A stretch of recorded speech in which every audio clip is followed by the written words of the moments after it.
কিন্তু যে ইসকন সরাসরি সন্ত্রাসী কাজকে হাতে নিয়েছে, জাতীয় পতাকার উপর তাদের ধর্মীয় গেরুয়া পতাকা উঠালো, বাংলাদেশের মানুষের অন্তর্বর্তী সরকারের কাছে দাবি হচ্ছে একটি সন্ত্রাসী সংগঠন হিসেবে ভারতের র কর্তৃক পরিচালিত ইসকনকে বাংলাদেশে নিষিদ্ধ করতে হবে, বাংলাদেশে চলতে দেওয়া হবে না। এটা বাংলাদেশে দাঙ্গা লাগাবে, সাম্প্রদায়িকতার ধোঁয়া তুলে দাঙ্গা সৃষ্টি করবে। ওদের পক্ষে আবার ট্রাম, এটা তো ড্রাম, হিন্দুদের প্রীতিতে আবার স্ট্যাটাস দিছে সোশ্যাল মিডিয়া অ্যাক্সেস। ট্রামকে মনে রাখতে হবে এটা বাংলাদেশ। এদেশের মানুষ ৪৫ মিনিটে গণভবন দখল করছে।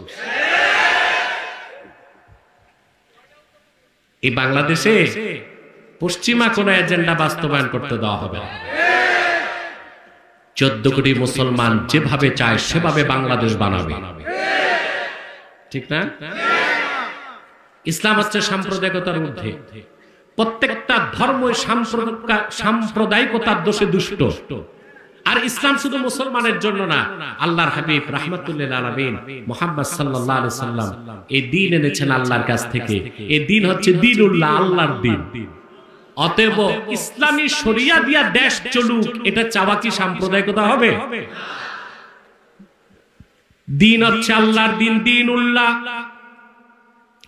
জমিন হচ্ছে আরদুল্লাহ, আমরা হচ্ছি ইবাদুল্লাহ। দ্বীন কার? জমিন কার? বান্দা কার? দ্বীনুল্লাহ। জমিন হচ্ছে আরদুল্লাহ, আমরা হচ্ছি ইবাদুল্লাহ। আল্লাহর জমিনে আল্লাহর বান্দারা আল্লাহ দ্বীনের আইনকে রাষ্ট্রীয়ভাবে প্রতিষ্ঠিত করবে। এখানে সাম্প্রদায়িকতার কোনো ধোঁয়া তোলার সুযোগ নয়, ঠিক কিনা?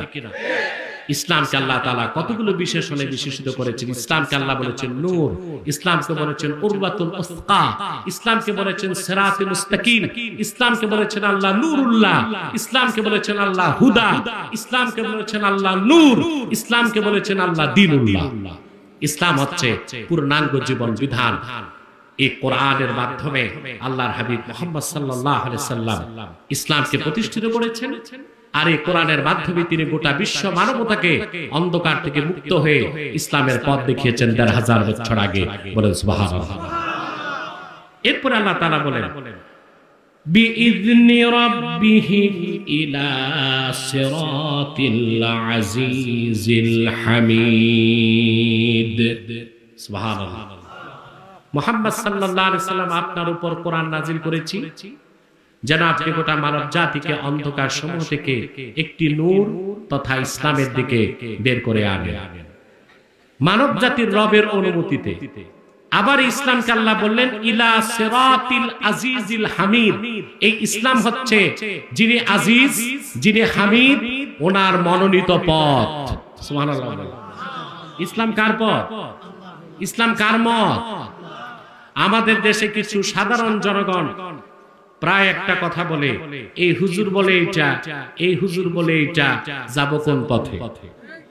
এটা হচ্ছে জিএমটিটি, জাতে মাতাল তালে ঠিক মুসলমানের কথা।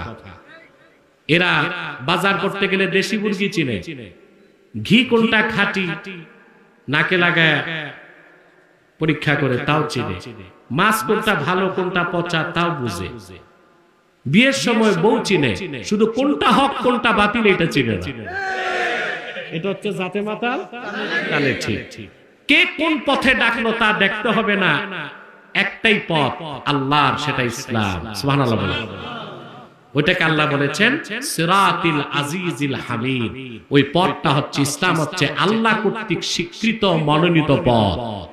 এটা একটাই। এটা কয়টা? ইসলাম একটাই। ইসলামের কোনো ভার্সন নাই, ইসলামের কোনো ভার্সন নাই। বাংলাদেশে যে কত সমস্যা, আমার বিশ্বাস গণতন্ত্র দিয়ে এই দেশ ঠিক করা যাবে না। এই দেশে লাগবে সোর্ড অফ জাস্টিস, ন্যায় বিচারের তরবারি। ওটার আরেক নাম জিহাদের তরবারি। এটা ছাড়া এই দেশ ঠিক করতে পারবেন না। আরেকটা পারেন, যদি উত্তর কোরিয়ার প্রেসিডেন্ট তাকে আমি বলি উইন্ড ডিক্টেটর প্রেসিডেন্ট কিম জন উন নাকি? এই ব্যাটারি যদি এর বাংলাদেশে দেন 1 ঘন্টায় দেশ ঠিক করে দিবে। ও কথা বলে না, ও ট্রিগার চাপে। ওর দেশে বন্যা পরিস্থিতি নিয়ন্ত্রণ করতে ব্যর্থ হয়েছে 32 জন অফিসারকে বন্যা ঠেকাইতে পারলো না কেন? গুলি করে মেরে ফেলছে। ওর বাবা মারা যাওয়ার পর 7 দিন হাসা মানা ছিল, যারা হেসেছে গুলি করে মেরে ফেলছে। ওর মেয়ে যেরকম চুল কাট করেছে, যারা ওই রকম চুল কাট করেছে সবার চুল চেষে দিয়েছে। এই বাংলাদেশ ঠিক করতে দুইটার একটা, হয় শরিয়া আইন লাগবে, নতুবা ওই জঙ্গলি রে এনে এই জঙ্গল সাফ করাইতে হবে। এখন এই সিদ্ধান্ত আপনাদেরকে নিতে হবে, কি করবেন আপনারা। কারণ ওই জঙ্গলকে আনলে, জঙ্গলি রে আনলে তো ওইটার দেশ থাকবে না, ওটাও জঙ্গল হয়ে যাবে, ঠিক কিনা? তো বলছিলাম বাংলাদেশের সমস্যার অন্ত নাই। বাংলাদেশে আগে ছিল বুদ্ধিজীবী, এখন এদের ভাত নাই। বুদ্ধিজীবীদের ঠাকুর যেগুলো সব আমার কাছে ডিবেটে হারছে, আল্লাহর রহমতে। সবচেয়ে বড় শয়তান যেটা ছিল ঘাদানিকের সভাপতি শাহরিয়ার কবির, এটা গ্রেফতার হয়েছে, শুনছেন আপনারা? এটার নাম নাকি মুরগি চোর। এটা ডিবেটের পর জানছি আমি, ওরে আমি চিনতাম না। এই লোকটাকে গ্রেফতার করা হয়েছে। এই ঘাদানিক তৈরি করে, তারা ঘাদানিক তৈরি করে গেছে জাহানার ইমাম, ওইটারে আমি বলি জাহান্নামের ইমাম। রেখে গেছে তার পোষ্য পুত্র এই শাহরিয়ার কবিরকে। এটার কাজই হচ্ছে দেখে দেখে আলেম ওলামাদেরকে রাজাকার বলা। আপনারা দেখছেন 5 আগস্টের আগে বাংলাদেশের এক বিচারপতি আমাকে বলে রাজাকার, আমার জন্ম দেশ স্বাধীনের পরে। আমি চিন্তা করলাম এইরকম পাগল যখন আদালতে বিচারে রায় দিছে, তো কত অন্যায় রায় দিছে। আমাকে যদি বলে রাজাকার, এই পাগল, এটা তো শুধু পাগল না, কুখ্যাত জিন্দিক, নাস্তিক, কাফের। এটা আমাকে রাজাকার বলে। তে শাহরিয়ার কবির গ্রেফতার হয়েছে। পরে জানলাম 1971 সালে পাকিস্তানি ক্যাম্পে সে দেশি মুরগি সাপ্লাই করত। এটা আবার আমাদের কথা না, এটা বলেছে সেক্টর কমান্ডার বঙ্গবীর কাদের সিদ্দিকী। আমরা তো বঙ্গবীর আব্দুল কাদের সিদ্দিকীর কথা মানতে হবে, সেক্টর কমান্ডার। আর স্বাধীনতা যুদ্ধে 71 সালে শাহরিয়ার কবির কোথায় ছিল কেউ জানে না, তাহলে পাকিস্তানি ক্যাম্পে ছিল। চোরের মার বড় গলা, আর এটা হচ্ছে চোরের বাপ, পুরুষ তো। এটা আমাদেরকে রাজাকার বলে, যুদ্ধাপরাধী বলে, আলেম ওলামারে ফাঁসির জন্য চিল্লাচিল্লি করছে। আমার দৃষ্টিতে 1971 সালে যে পাক হানাদার আমার দেশের নিরীহ মুসলমানকে হত্যা করেছে, তাদেরকে দেশি মুরগি সাপ্লাই করে এনার্জি ক্রিয়েট করে শাহরিয়ার কবিরও যুদ্ধাপরাধী হয়ে গেছে। আমরা তার ফাঁসি চাই। শাহরিয়ার কবির সহ যারা ভারতের দালালি করেছে এতদিন, তারাও হচ্ছে যুদ্ধাপরাধী, দেশের শত্রু। দ্রুত ট্রাইব্যুনালে তাদের ফাঁসির আদেশ দিতে হবে।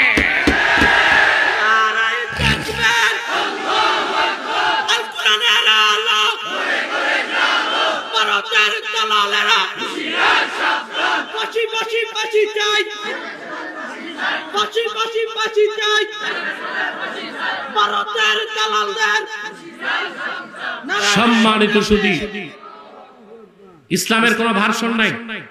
বুদ্ধিজীবীদের ভাত গেছে, পুরান পাগলের ভাতে এখন নতুন পাগল বের হয়েছে 5ই আগস্টের পরে। এদের নাম বলবো রাষ্ট্রচিন্তক। রাষ্ট্রচিন্তক ওনারা রাষ্ট্র নিয়ে চিন্তা করতেছে। এদের ঠাকুর হচ্ছে ফরহাদ মজহার। এই লোকটা বলেছে, এই যে যত সমন্বয়ক দেখেন, শীর্ষ সমন্বয়ক যারা, এদের ব্রেন ওয়াশ ও করে। তবে আলহামদুলিল্লাহ সমন্বয়কদের একটা বিরাট অংশ তো আমার কাছেও আসে, আমি আবার পজিটিভটা ওয়াশ করি। তো ফরহাদ মজহার বলেছে বাংলাদেশে আরবের ইসলাম চলবে না। তা আরবের ইসলাম ছাড়া তো ইসলামই নেই। এই কথা বলে তার কুফর হয় নাই, সে কাফের হয় নাই। মানুষ অপবাদ দেয় আব্বাসী হুজুর কথায় কথায় কাফের বলে, কথায় কথায় যারা কুফর করে তাদেরই কথায় কথায় কাফের বলি।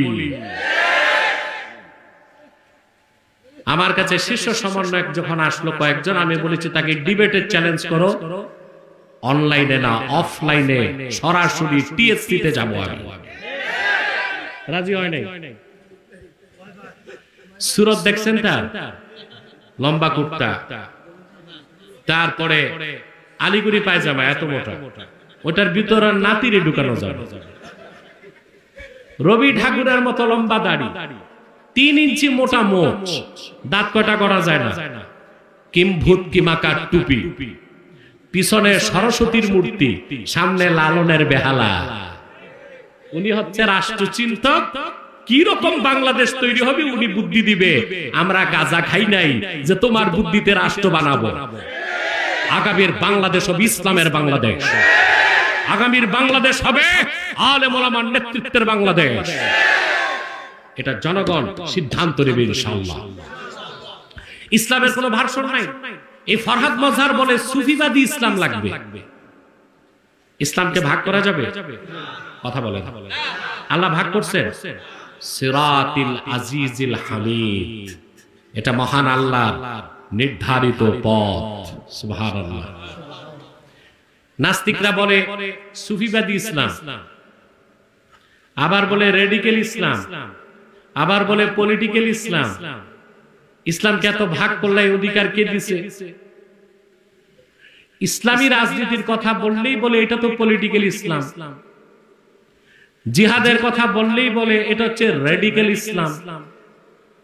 আর যারা শুধু তসবিহ নিয়ে থাকে পীর মাসায় বলে ওনারা ঠিক, ওনারা সুফিবাদী ইসলাম। ইসলামকে না এটা বলে তো তুমি আবার ভুল করছো। ইসলামের কোনো ভার্সন নাই, ইসলাম একটাই। মুহাম্মদ সাল্লাল্লাহু আলাইহি সাল্লাম আল্লাহর পক্ষ থেকে যে পূর্ণাঙ্গ জীবন বিধান এনেছেন, যেটাকে আল্লাহ সিরাতে মুস্তাকিম বলেছেন, সেটাই ইসলাম। ওর বাইরে কোনো ইসলাম নাই। ইসলামী রাজনীতি পূর্ণাঙ্গ ইসলাম নয়, পূর্ণাঙ্গ ইসলামের একটা অংশ। জিহাদ ফি সাবিলিল্লাহ পূর্ণাঙ্গ ইসলাম নয়, পূর্ণাঙ্গ ইসলামের একটা অংশ। তরিকত তাসাউফ পূর্ণাঙ্গ ইসলাম নয়, পূর্ণাঙ্গ ইসলামের একটা অংশ। সেজন্য পলিটিক্যাল ইসলাম, রেডিক্যাল ইসলাম, সুফিবাদী ইসলাম, ইসলামের কোনো ভার্সন বলা যাবে না। ইসলাম একটাই। সুবহানাল্লাহ বলবেন। তারপরে আসেন পীর মাশায়েখ সুফিবাদী, যাদেরকে বলা হয় সুফি সাধক, ওনারা কি জিহাদ আর ইসলামী রাষ্ট্র ও রাজনীতি করতেন না? কথা বলেন। যাদেরকে সুফি সাধক বলা হয়, সুফি আমি বিশ্বাস করি না, আমি বিশ্বাস করি মুতাসাউফ। তাসাউফ এক জিনিস আর সুফিবাদ আরেক জিনিস। যত ভণ্ডামি চলে সুফিবাদের নামে। আমরা বিশ্বাস করি হক্কানি আল্লাহওয়ালা পীর মাশায়েখগণ তাসাউফ চর্চা করে। তাসাউফ কোরআন হাদিসে আছে। এই তাসাউফ যিনি চর্চা করেন তাকে বলা হয় মুতাসাউফ, আরেফ, সালেক, জাকের, শায়েখ, ফার্সিতে বলা যায় পীর। কিন্তু সুফিবাদের নামে যা হচ্ছে, জেনা, বেবিচার, নাচ গান, ঢোল ডক্কর, একতারা দোতারা, কলকি টানাটানি, আর যত শিরকি কথা, কুফরি কথা, এগুলো সুফিবাদের নামে হয়। এগুলো ভণ্ডামি, এগুলোর সাথে ইসলামের কোনো সম্পর্ক নাই। কিন্তু ইতিহাসে যাদেরকে সুফি সাধক বলা হয়, আমাদের পূর্ববর্তী বুজুর্গ যারা, তাদের প্রত্যেকেই দাওয়াত ও তাবলীগের সাথে, তরিকত তাসাউফের সাথে তরবারি সাথে রাখতেন। জিহাদকে তারা বাদ দেন নাই। আর ইমারতে ইসলামিয়া, খেলাফত বা ইসলামী শাসন ব্যবস্থাকেও তারা বাদ দেন নাই। আমি 3 জন বুজুর্গের দৃষ্টান্ত দিচ্ছি। একজন হচ্ছেন সুলতান মাহমুদ বালখি মাহি সাবার রাহমাতুল্লাহ, বগুড়ার মহাস্তাগরে যার মাজার শরীফ। 440 হিজরিতে তিনি আফগানিস্তানের বালখ নামক রাষ্ট্র থেকে বাংলাদেশে প্রবেশ করেছেন। কত বছর আগে? 1000 বছর আগে 440 হিজরিতে তিনি এসেছেন। তার ইতিহাস সাক্ষ্য দেয় ওনার বাবা ছিলেন আফগানিস্তান, তখন নামে আফগানিস্তান ছিল না, বাল্খ। ওই বাল্খ নামক অঞ্চলের স্বাধীন সম্রাট ছিল তার বাপ। বাবার বাদশাহী পেলেন তিনি, বাদশাহীকে ত্যাগ করে তিনি দ্বীনের দাওয়াতে বের হলেন। আফগানিস্তানের বাল্খ থেকে তিনি আসলেন বাংলাদেশের সন্দ্বীপে। সন্দ্বীপ থেকে তিনি নৌকা যোগে গেলেন বগুড়ার মহাস্তা করে। আপনারা যারা বাংলাদেশ ইতিহাস পড়েছেন জানেন, কষ্ট হচ্ছে আপনাদের? কথা শুনতেছেন? মনোযোগ আছে? ঘুমাচ্ছেন না? কে কে ঘুমান একটা হাত উঠান।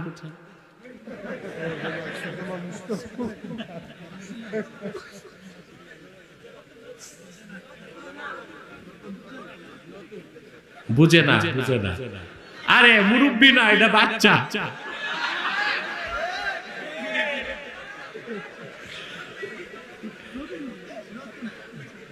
এই লোকগুলো কি ঘুম থেকে উঠে আসতেছে নাকি? এগুলো ঘুমায়, অর্ধেক ঘুমায় তারপর আসছে। সম্মানিত সুধী, সুলতান মাহমুদ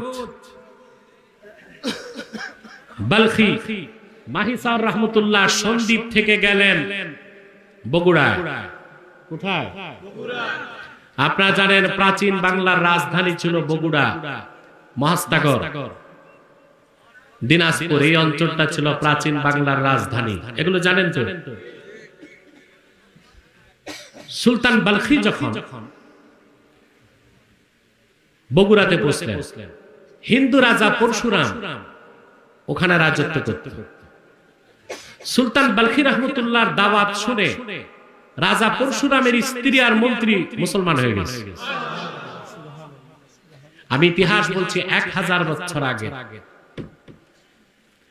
এখন পরশুরাম চিন্তায় পড়ে গেছে যে বড় বেকায়দা, ধর্ম গেছে, রাষ্ট্র যাচ্ছে।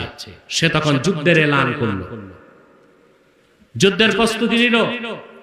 সুলতান মাহমুদ বালখি তিনিও তসবি গলায় রেখে হাতে তরবারি নিলেন। যুদ্ধ হলো, যুদ্ধে পরশুরাম নিহত হলো। 1000 বছর আগে দাওয়াতের সাথে সুলতান বালখিকে জিহাদের পথ বেছে নিতে হয়েছে। বগুড়ার মাটিতে প্রথম কালেমার ঝান্ডা তিনি উড্ডীন করে দিয়েছেন। জিহাদ করেন নাই? তো যারা আমাদেরকে বলে সুফিবাদী ইসলাম মানে জিহাদকে বাদ দিতে চায়, তারা আমাদেরকে ভুল ইতিহাস শোনায়। আমাদের দেশে কিছু দালাল বক্তাও ছিল, এই কথাগুলো বেশি বলতো, সেকুলারদেরকে খুশি করতে। ঠিক না? এই বক্তাগুলো এখন কোথায় পালাইছে? দূরবীন দিয়েও খুঁজে পাওয়া যাচ্ছে না। অনেকে চাকরি বাকরি হারাইছে, চাকরি বাকরি হারাইছে। আহা, কি রকম ফাসেক! একটা যার হাতে খুন, শিরক কুফরে ভরপুর হৃদয়, এরকম একটা মানুষকে সার্টিফিকেট দিয়ে আপনি জান্নাত।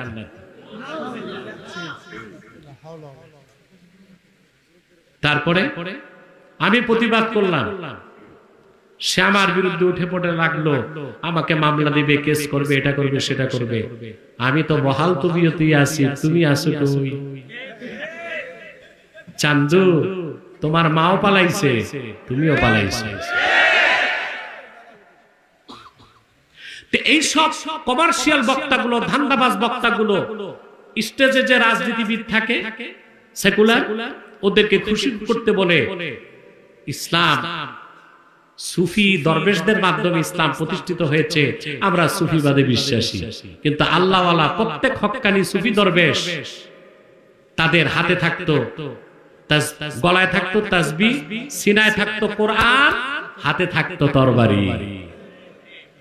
আপনারা হযরত শাহজালাল রহমাতুল্লাহ মাজার শরীফ জিয়ারত করছেন, কিন্তু আপনারা একটা কাজ করেন না।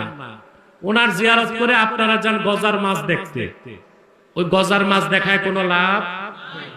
আল্লাহর ওলির জিয়ারত করে জাদু করে যাবেন, দেখবেন যে ওখানে 800 বছর আগের হযরত শাহজালালের তরবারিটা রাখা আছে।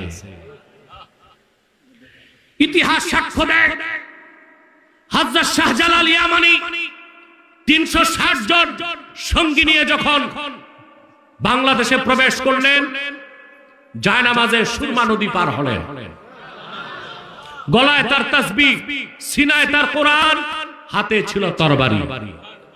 গৌর গোবিন্দ যখন সামনে এসে দাঁড়ালো, তার 20 দাঁতকে ভাঙতে হযরত শাহজালাল তরবারি চালালেন।